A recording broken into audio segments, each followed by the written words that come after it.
Padahal dia sering gak ngabarin aku. Dia juga kadang ngebandingin aku sama temen atau sama mantannya. Gak jarang juga dia ngerendahin aku. Nyebelinnya itu aku sering bayarin dia makan sama bensinnya. Tapi kenapa ya masih sayang sama dia? Aku kangen. Hayo, siapa yang masih suka kangen sama mantan kayak begitu?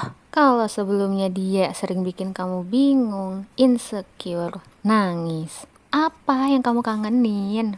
Bingung jawabnya. Coba diulang lagi ya. Kalau dia sering bikin bingung, nangis, insecure, apa yang dikangenin? Kalau beneran sayang, dari dulu dia pasti nggak bakal tega bikin kamu insecure dan nangis-nangis. Oke?